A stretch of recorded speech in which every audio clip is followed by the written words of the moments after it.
Welcome back to Real Builds. And we've finished the evaluation. We've gone through the list of repairs. We've looked at everything that's got to be done. And we've come up with a plan. We're going to start with safety and then work our way through the other repairs.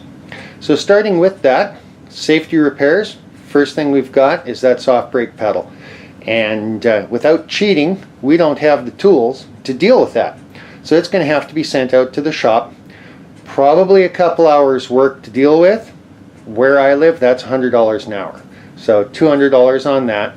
Then the crankcase ventilation system, we've got to put that back in place. That's hoses and clamps and things, probably around $20.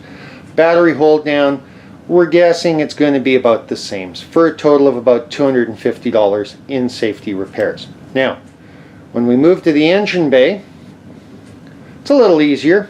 Still a lot of work, but nothing we can't do. We're looking at cleaners, brushes, rags, sandpaper. We're going to need masking tape and some paint. We're looking probably around a $50 total. Interior's a little bigger job still.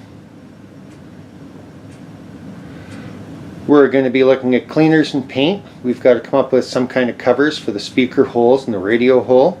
Seat covers, they can be pretty expensive, but I'm hoping we can find a good set at a clearinghouse or bargain place. And then styrofoam, fabric, glue for the trunk, because as you saw, the trunk's pretty disgusting and it can look a lot better and make the car a little quieter. And then of course we need a jack and tools. So the total there, we're looking probably around $120. Bodywork, this is where it's a lot of hard work, but again, not a lot in dollars. When you're doing it yourself, you save a tremendous amount on the labor. So supplies, we're going to need sandpaper, tape, solvent, rags, things like that. We're going to need the vinyl stripe eraser, and that's a neat tool you'll get to see us use that removes old pinstripes and decals without doing any damage to the paint underneath. Utility knife, and then of course paint and primer to paint the top of the car to get it looking good again. And we're going to do the vinyl roof at the same time.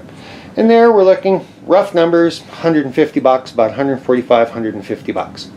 And then the fun part, performance. We got to improve the braking. That's always the first step when you're adding power. High performance front brake pads should do the job from everything we read. Hoping we can get those for around $50. Low restriction air cleaners to get more air in to make more power. Pricing them out online, looks like around $50 for a pair to fit our carburetors. And then having an exhaust system made, do that locally, talk to some people in the business, looks like around $300. And then the expensive part is wheels and tires. We want to go to a lot better wheel, something that looks good, and we want to go to a lot more tire to get some stick, because that'll improve handling and braking. So we're looking probably around $900 there. So total we're looking at a little under $1,500, $1,455.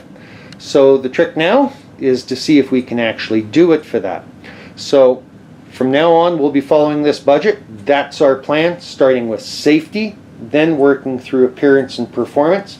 We're going to stick to it and see how we turn out on this budget build that you can follow along with. And hopefully we'll give you some inspiration, some ideas as we go along. So we'll be talking to you soon here on Real Builds as we start the safety repairs first.